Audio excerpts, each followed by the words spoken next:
경광도에 녹여서 확 축출해서 이 액기스를 딱 뽑으면 예수만 나온다 그랬어요. 예수만. 그 예수가 이렇게 넓게 크게 구약에도 신약에도 이어졌는 것을 기억하셔서 오늘도 예수 이름만 기억하시고 예수님이 여러분 삶의 몸속에 내주하셔서 주님과 항상 동행하시는 여러분들 되기를 주님 이름으로 축복합니다. 자, 지금 로마서는요, 제가 뭐라 그랬냐면 지금 죄인들이 구원을 받게 되는 기쁜 소식이다라고 했죠. 즉 복음이다. 복음에 대해서 계속 설명을 하고 있습니다.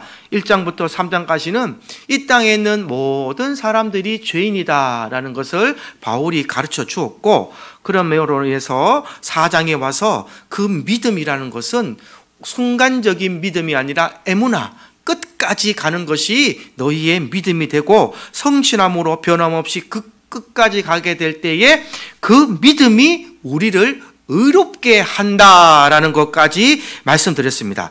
그래서 이 처음에 이 하나님의 나라를 믿었던 아브라함의 믿음을 예로 들었죠. 아브라함의 일을 예를 들면서 아브라함이 땅과 자손을 준다는 약속을 믿을 때에 그 믿음이 약하여지지 아니하고 의심하지 않고 견고하여지고 확신할 때에 그 믿음이 뭐로 여겨졌다? 그 믿음이 의로 여겨졌다라고 로마서 4장 22절에 그렇게 말씀을 했다라고까지 설명을 드렸습니다. 그러면 이 믿음이 전제가 될 때에 그 아브라함의 믿음이 우리의 믿음으로 전제될 때에 그냥 우리가 가만히 있는 것이 아니라 우리는 이 믿음을 전제로 하나님의 복을 받게 된다는 거예요. 하나님의 복을 받게 된다는 오늘 소식을 전해드리겠습니다. 이 복이 뭐냐? 바라는 것들의 실상이 되고 보지 못하는 것들의 증거가 되기 때문에 이 땅에서도 천국의 실상을 누리고 체험하게 된다는 것입니다. 그것이 바로 저와 믿음의 의로 된 자들이 누리는 이 땅에서의 복이 된다. 그래서 5장에는 이걸 설명하는 거예요. 이렇게 온전히 예수 그리스도의 십자가와 부활을 믿게 되면 저와 여러분들에게 어떠한 효력이 발생해야 되는 거예요. 이 어떠한 효력이 발생하느냐? 그것은 바로 믿음에서 나오는 복에 대해서 바울이 설명을 합니다. 그래서 바울이 제일 먼저 설명하는 것이 뭐냐? 하나님과 화목하는 존재가 된다라는 설명을 한 거예요. 5장 1절 우리 다 같이 한번 합독해서 읽어보겠습니다. 시작.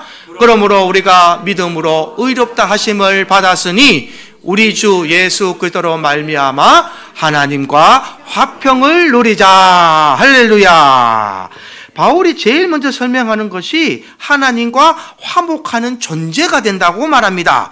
그래서 여기서 화평이라는 단어는요, 하나님과 화목하게 된다. 그러면 2절에 뭐라고 말하느냐? 우리 2절 한번 읽어보겠습니다. 시작. 또한 그로 말미암아 우리가 믿음으로 서 있는 이 은혜에 들어감을 얻었으며 하나님의 영광을 바라고 즐거워하느니라. 할렐루야. 그래서 1절에 나오는 화평이라는 단어와 2절에 나오는 즐거워하느니라는 단어를 눈여겨보셔야 돼요. 우리가 죄인으로 있을 때는 어떻게 삽니까? 저희 불신자로 살았을 때는요, 죄의 욕심을 따라 악을 행하게 되어 있습니다. 왜냐? 나도 괴롭다. 내가 남의 것을 빼앗지만 나도 괴로울 때가 있고 또 다른 사람을 괴롭히고 고통의 삶을 살아가게 됩니다. 왜냐? 저 세상은 남의 것을 빼앗아야 되는 삶이에요. 경쟁의 삶이다 이 말이에요. 남을 죽여야 내가 일어설 수 있는 삶이다 이 말입니다. 늘 세상 속에서는 이런 어렵고 고통스러운 삶이 이어지지만 이 인생의 죄의 문제, 고통의 문제를 해결하려고 해도 하나님을 찾아가도 하나님을 만날 수가 없습니다. 왜냐? 이 죄를 가지고는 하나님을 만날 수가 없다는 거예요. 그래서 우리가 예수의 십자가를 믿음으로 죄의 문제가 해결이 되면 우리는 의롭게 된다고요. 의롭게 되어진다는 거예요. 의롭게. 그래서 거룩한 백성이 되기 때문에 하나님을 만날 수 있는 자격을 얻게 된다는 거예요. 그래서 하나님과 화평을 누리는 존재가 된다. 하나님과 화평을 누리는 존재가 이런 자입니다. 그의 믿음으로 의롭다 하심을 받았으니, 믿음으로 의롭다 하심을 받으면 하나님과 화평을 하는 존재가 되기 때문에 이 믿음으로 은혜에 들어감을 얻었기 때문에 이제는 하나님의 영광을 바라보며 즐거워하는 인생이 될 줄 믿습니다. 여기서 즐거워하는 인상이 뭐냐? 성경에 보면요, 예수님이 십자가에 죽으시는 그 순간에 성소에 뭐가 찢어졌습니까? 휘장이 찢어졌다는 말이에요. 휘장이 위에서부터 아래로 찢어졌다. 이것은 뭐냐? 성소 안의 지성소는 예전에는 제사장만 들어가는 곳이에요. 왜냐? 하나님과 화평한 사람은 제사장만 되었기 때문에.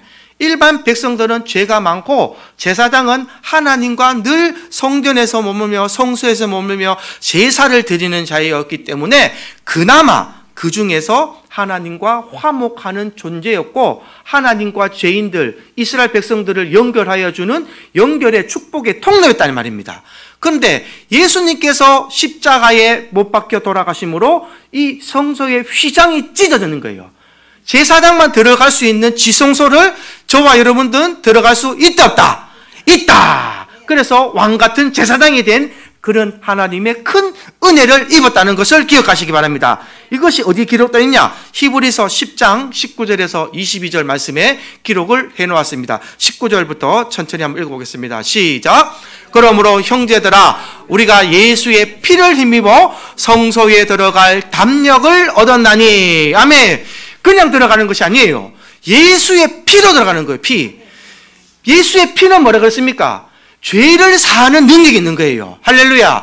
피는 죄를 사하는 능력이 있는데, 구약에는 짐승의 피를 잡았지만 이제는 예수의 피로 말미암아 성소에 들어갈 담력을 얻었다. 이 담력이 뭐냐? 그냥 들어가면 다 죽어요. 하나님 앞에. 이 지성소를 우리가 들어가면 다 죽습니다. 하나님의 임재가 임하는 곳이기 때문에 다 죽는데, 예수의 피로 말미암아 우리의 죄가 다 씻겨졌기 때문에 하나님을 만날 수 있는 존재가 되었다, 이런 뜻입니다. 그래서 20절 읽어보겠습니다. 그 같은 우리를 위하여 휘장 가운데로 열어놓으신 새로운 살 길이요, 휘장은 곧 그의 육체니라. 아멘. 이 새로 열어놓으신 새로운 살 길이란 말이에요. 왜냐? 그전에는 죄를 지어도 죄를 짓는지도 모르고 그냥 짐승의 목만 따고 짐승의 피만 흘리면 내가 의로운 걸로 착각을 했단 말입니다. 하나님은 제사를 통하여서 그들의 행위가 그냥 일반적인 행위로 된 것에 너무 안타까워하셨어요. 정말 신실로 회개하는 것이 아니라 때가 되면 그냥 짐승 한 마리 사와서 그 짐승에게 안수하고 짐승의 피흘로 말미암아 내 죄가 다 씻겠다는 이런 무모한 맹목적인 행위로 그쳤기 때문에 하나님이 제사를 받지 않은 아주 안타까운 현실이 이어졌다는 것입니다. 그래서 하나님이 새로운 살 길을 열려주셨는데 그것이 뭐냐? 바로 예수의 피가 된다, 이 말입니다. 그래서 21절 읽어보겠습니다. 또 하나님의 집 다스린 큰 제사장이 계심에. 22절요. 우리가 마음에 뿌림을 받아 악한 앙심으로부터 벗어나고 몸은 맑은 물로 씻음을 받았으니 참 마음과 온전한 믿음으로 하나님께 나아가자. 아멘. 원래 죄인들이 죄를 용서받을 때는요, 짐승의 피를 가지고 제사장이 지성소에 있는 법궤 위에 있는 이 속죄소 위에 피를 뿌려야 됩니다. 피를 뿌려야 되지 죄가 용서가 되는 건데, 지금 피를 어디에 뿌리다 그래요? 우리 마음에 뿌림을 받았다 그래요. 우리 마음에 뿌림을 받아 악한 양심으로부터 벗어나게 된다. 예수의 피가 우리 마음에 뿌려지니 그 전에 살았던 내 모습은, 악한 내 모습은 사라지고 내가 어떻게 됐냐? 몸은 맑은 물로 씻음을 받았다, 이렇게 표현하는 거예요.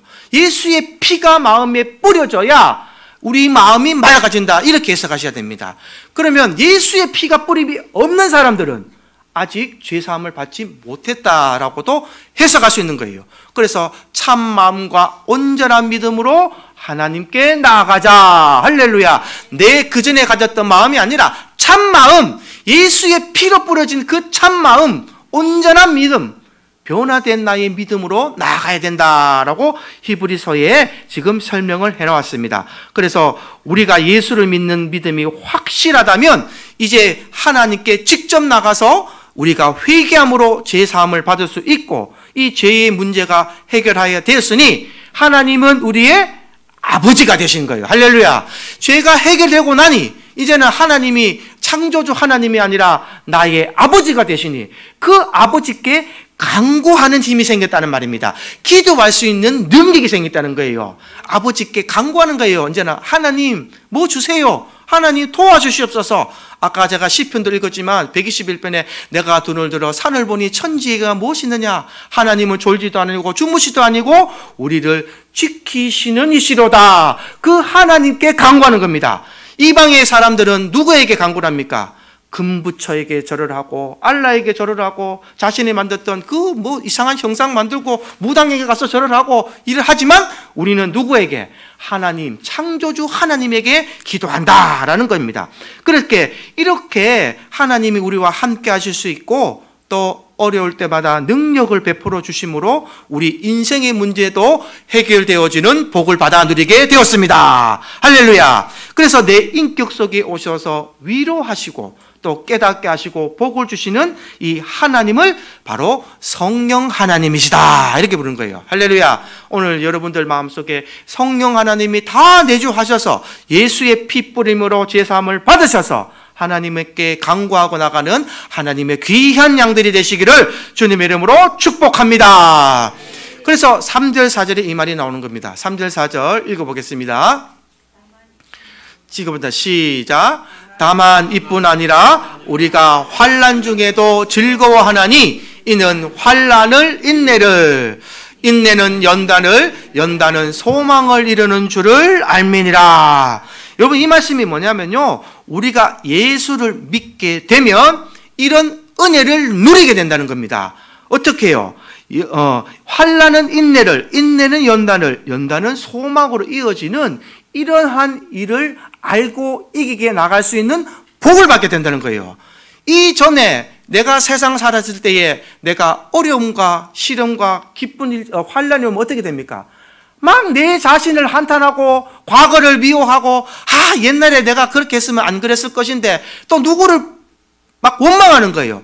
누가 와서 나한테 보증만 안 써달라 그랬어. 내 일 안 됐을 것인데 막 이런 것들 있잖아요. 뭔가 내 속에 있던 것들을 세상 사람들은 지금도 자기 탓이 아닌 남 탓으로 돌리고 원망하고 불평하고 살아가게 되어 있습니다. 그래서 그 끝은 어떻게 돼요? 자기를 위하여 쾌락을 했던 그 마약을 했던 요번에 그 연예인 있죠, 이성균도 결국은 자기 스스로 삶을 마감하는 이 죄의 삶은 죽음으로까지 이어지는 그 비참한 삶을 살아가는 게 세상 사람들의 모습입니다. 그러나 성령이 내 안에 오셔서 내 주 안에 오게 되면 환난이 왔을 때 어떻게 된다고요? 우리는 환난을 인내를 통해서 이기게 할 수 있습니다.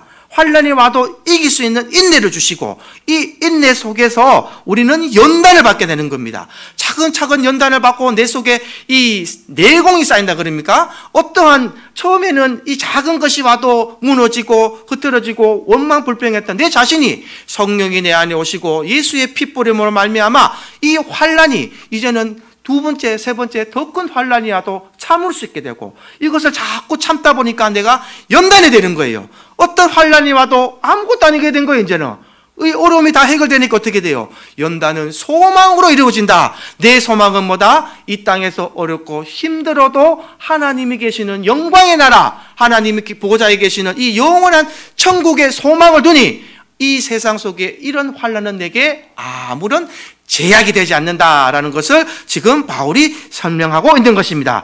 그래서 예수를 믿는 이 믿음이 있는 자들은요, 인생의 환난을 당했을 때에 환난을 대하는 자세가 달라진다. 할렐루야. 이것을 지금 설명하는 거예요. 세상 사람들과 다른 모습의 이 자슴을 살게 됐다. 그래서 나중에 되면 어떻게 됩니까? 갈라디아에서 나오는 오래 참음과 자비와 양성과 온유와 충성과 절제, 이게 다 성령의 열매로 나타나게 된다라는 것을 지금 바울이 설명을 하고 있습니다. 그래서 믿음 있는 자들은 영원한 하나님의 나라에 대한 소망을 가지고 있고 또 끝까지 승리하는 삶을 살아가게 되는 것입니다. 5절에 보면요, 소망이 우리를 부끄럽게 하지 아니함은 우리에게 주신 성령으로 말미암아 하나님의 사랑이 우리 마음에 부음받음이니. 할렐루야. 지금 이렇게 우리가 예수를 믿게 되면요, 성령을 통해서 우리 마음에 하나님의 사랑을 부어주시는 거예요. 성령을 통해서 하나님 사랑을 부어주시는데 그 하나님의 마음을 가지게 될 때에 우리는 어떻게 되느냐? 세상 사람들처럼 죄의 길로 가지 않고 말씀대로 살아가는 사람으로 변화되어진다. 이것을 지금 바울이 설명합니다. 그래서 하나님과는 무엇을 누린다고요? 화평을 누리게 됩니다. 하나님과는 화평을 누리고 세상에서는 어떠한 삶? 즐거워하는 삶을 살아가게 된다라고 지금 5장에 설명하는 거예요. 그래서 즐거워한다는 말은 뭐냐? 자랑한다 혹은 뽐낸다 이런 말입니다. 기뻐한다 이런 의미예요. 그래서 하나님을 자랑하는 인생이 되어진다. 하나님을 믿는 믿음으로 말미암아 의롭게 된 자들이 하나님과 화평을 누리고 그 믿음으로 말미암아 예수의 핏부름으로 말미암아 믿음이 성장하여지면 성령 하나님이 내 안에 내주하여 오셔서 하나님과는 화평을 누리고 세상 사람과는 즐거워하는 삶을 살아가는 것이 바로 믿음 있는 자의 삶이 된다라는 것을 바울이 지금 5장에 쭉 설명한 거예요. 그래서 이런 하나님의 은혜와 사랑이 어떤 것인가 다시 한 번 더 리바이벌해서 설명하는 것이 8절부터 11절 말씀이 됩니다. 8절 한번 다시 한번 읽어보겠습니다. 시작. 우리가 아직 죄인 되었을 때 그리스도께서 우리를 위하여 죽으심으로 하나님께서 우리에 대한 자기의 사랑을 확증하셨습니다. 아멘. 우리가 아직 죄인 되었을 때가 언제입니까? 불신자였을 때잖아요. 예수를 모를 때입니다. 그때에 그리스도께서 우리를 위하여 죽으심으로 하나님께서 우리에 대한 자기의 사랑을 확증하셨다는 거예요. 누가 이 세상에서 여러분들의 죄를 위해서 내 아들을 죽여서 여러분들의 죄를 구원받는다면 나는 못합니다. 내 아들 못 죽입니다. 솔직히 말하지만, 과감하게 말하지만 나는 목사라도 내 아들 못 죽입니다. 그러나 하나님만 하실 수 있는 거예요, 여러분. 할렐루야. 이것이 하나님이 우리에 대한 사랑입니다. 누가 내 자식 죽여서 여러분을 살릴 수 있겠습니까? 우리는 인간이기 때문에 감히 할 수 없습니다.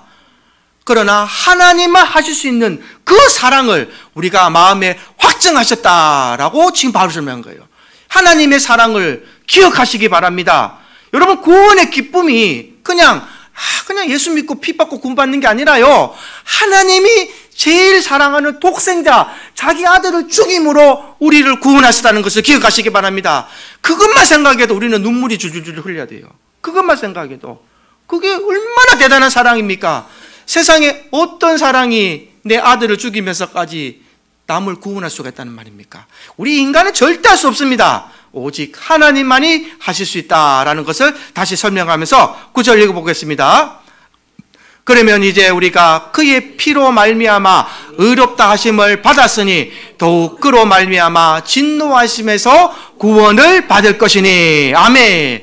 우리가 스스로 의롭게 된 게 하나도 없다는 거예요. 오로지 그의 피로 말미암아. 여기서 그의 피는 누구의 피입니까? 예수님의 피잖아요. 그냥 예수님의 피로 말미암아 우리가 의롭다를 받았으니까 그냥 우리는 진노하심에서 구원받은 존재밖에 되지 않는다라는 설명을 합니다. 10절 읽겠습니다. 곧 우리가 원수 되었을 때에 그의 아들의 죽으심으로 말미암아 하나님과 화목하게 되었은즉 화목하게 된 자로서는 더욱 그의 살아나심으로 말미암아 구원을 받을 것이니라. 아멘. 이게 얼마나 바울이 설명을 잘합니까? 기가 막히잖아요. 이 세상에 어떤 신학자도 이렇게 설명 못해요. 그의 아들의 죽으심으로 말미암아 하나님과 화목하게 되었은즉 화목하게 된 자로서는 더욱 그의 살아나심으로 말미암아 구원을 받을 것이니라. 이게 신학적인 용어로 하면 바울의 구원론이 됩니다. 구원론이 된 거예요. 바울의 구원론이 이거예요. 더욱 그의 살아나심으로 말미암아 하나님의 예수님의 부활까지 이어져야 그분이 완전한 사랑을 보여주신 겁니다. 어떤 사람이, 여러분 보세요. 세상에서 어떤 사람이 나는 이들을 위해요 죽겠노라 하고 뭐 죽었어요. 죽었다 칩시다. 그러면 그 사람이 되게 위대할 수 있죠. 근데 그 사람 죽음으로 우리도 구원받지 못하고 그 사람은 죽어버렸어요. 그러면 무슨 이득이 있습니까? 아무 이득이 없는 거예요. 그러나 예수님은 나는 너희를 위하여 죄를 십자가를 지고 돌아가시고 난 후에 살아나시단 말입니다. 할렐루야. 이 기독교는 부활이 중요합니다. 우리는 영원히 사는 존재입니다, 여러분. 지금 그래서 이 살아가는 이 순간은요, 아무것도 아닌 거예요. 권사님들이 30년, 80년, 100살을 살아도, 제가 100살을 살아도 이 순간은요, 하나님 보실 때 아주 티끌 같은 시간입니다. 우리가 많은 시간을 산 것처럼 생각하지만 하나님 보실 때는 아주 티끌처럼 작은 시간이오니 너희 제발 내가 준 너희 삶 속에서 내가 너희를 구원하여 줬으니 너희는 내 증인이 되고 나의 전도자가 되고 나의 동력자가 되고 내 뜻을 내가 너희들에게 심어준 그릇대로 사명대로 좀 살아라 라는 것이 하나님 우리에게 주시는 권면이고 교훈이 된다는 말입니다. 내가 복 달라고 자꾸 하지 마시고 복은 다 받으셨다니까요. 구원의 복을 받으셨고 영생의 복을 다 받으셨습니다. 성경에서 누가 재물 많이 달라, 뭐 내 자식 잘나게 해달라 이런 복 구하는 사람 아무도 없잖아요. 한번 여러분 가지고 와보세요. 저한테. 없습니다. 성경에는 먼저 하나님께 복 받은 사람이 나오는 것입니다. 교회는 죽어서 지옥 갈 사람이 천국의 복을 받은 사람이 나오는 곳이에요. 할렐루야. 저와 여러분들은 다 복 받은 사람들입니다. 그 복 말고 세상 사람들처럼 재물복은 하나님이 플러스 알파로 주시는 거예요. 플러스 알파로. 그냥 그 필요함에 따라, 너 내일 열심히 하는구나. 돈 필요하지? 돈 갖다 부어주시고, 너 이렇게 해, 저렇게 해. 하나님께서 운행하시는 과정일 뿐이지 그것이 우리의 주 기도가 되면 안 된다는 점을 말씀드립니다. 그래서 세상에서 기뻐하고 즐거워 사는 사람들은 오직 그의 나라와 그의 의를 구하는 기도, 그 다음에 우리 동역자들, 우리 권속들이 혹 아프거나 병들거나 힘든 일 있을 때에 같이 위로하고 중보기도 해주는 거, 이것이 바로 우리가 해야 될 기도 제목인 줄 믿습니다. 그래서 이 11절 우리 다 같이 한번 합독해 보겠습니다. 시작. 그뿐 아니라 이제 우리로 화목하게 하신 주 예수 그리스도로 말미암아 하나님 안에서 또한 즐거워하느니라. 아멘. 이것이 우리의 삶의 목표가 되어야 될 줄 믿습니다. 하나님 안에서 또한 즐거워한다는 말은, 제가 아까 말했죠, 즐거워한다는 말은 자랑한단 말이에요. 우리가 하나님을 자랑하는 인생으로 바뀌어야 된다는 것입니다.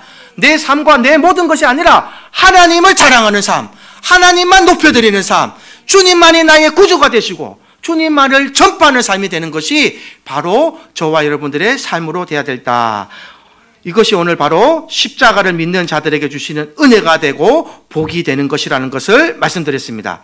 캐롤 리머, 제가 아주 좋은 말씀을 읽어서 여러분들과 공유하기 위해서 말씀을 적어봤습니다. 저와 함께 천천히 한번 읽어보기를 원합니다. 내가 그리스도인이라고 말할 때에는 이라고 캐롤 리머가 썼는 글인데요, 내가 하나님의 자녀라고 말할 때는 이렇게 살아야 된다라고 말합니다. 우리 천천히 한번 읽어보겠습니다. 시작. 내가 그리스도인이라고 말할 때에는 구원받은 자임을 외치는 것이 아니라 한때는 죄인이었음을 속삭이는 것이다. 그래서 내가 하나님을 선택했노라고. 아멘. 또 내가 그리스도인이라고 말할 때에는 교만한 마음으로 자랑하는 것이 아니라 여전히 실수하는 자임을 인정하는 것이다. 그래서 내가 하나님의 도우심이 필요하노라고. 아멘. 또 읽겠습니다. 내가 그리스도인이라고 말할 때에는 강한 자임을 드러내는 것이 아니라 약한 자임을 고백하는 것이다. 그래서 내가 하나님이 힘 주시기를 기도하노라고. 아멘입니까? 또 한 넘겨 주세요. 내가 그리스도인이라고 말할 때에는 성공했음을 자랑하는 것이 아니라 실패했음을 시인하는 것이다. 그래서 내가 진 빚을 다 갚을 수가 없노라고. 아멘. 내가 그리스도인이라고 말할 때에는 모든 것을 다 안다는 것이 아니라 몰라서 혼란스러움을 시인하는 것이다. 그래서 내가 겸손히 하나님의 가르치심을 구하노라고. 내가 그리스도인이라고 말할 때에는 온전하다고 주장하는 것이 아니라 부족함이 많음을 인정하는 것이다.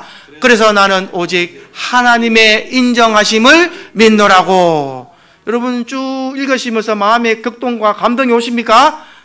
다시 더 읽어보겠습니다. 마지막입니다. 시작. 내가 그리스도인이라고 말할 때에는 삶의 고통이 사라졌다는 것이 아니라 여전히 내 못에 고통을 지겠다는 것이다.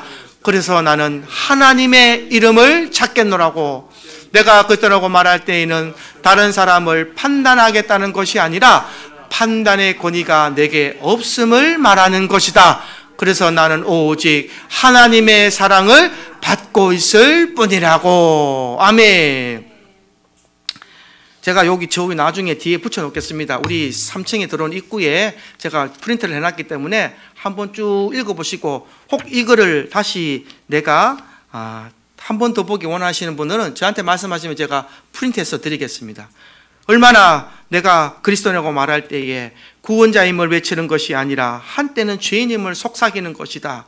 왜냐? 내가 하나님을 선택했다라는 말을 하면서 교만한 마음으로 자랑하는 것이 아니라 여전히 실수하는 자임을 인정하는 것이다. 왜냐? 내가 하나님의 도우심이 필요하기 때문에.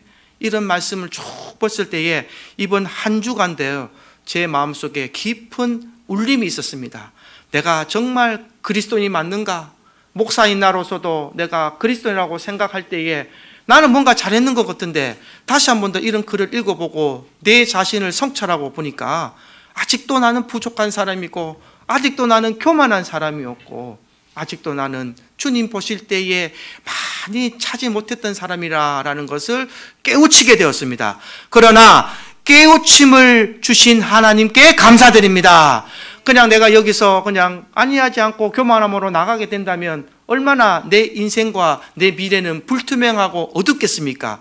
그러나 이런 어두운 것을 다시 깨닫게 하시고 깨우침을 주시는 이 깨우침이 저와 여러분들의 깨우침이 되어서 오늘도 의롭다 하심을 받은 여러분들의 삶이 바뀌고, 의롭다 하심을 받은 사람의 삶은 믿음으로 세상을 즐거워하는, 하나님을 전하는 그런 자로 살아가시는 여러분들 될 수 있기를 주님의 이름으로 축복합니다.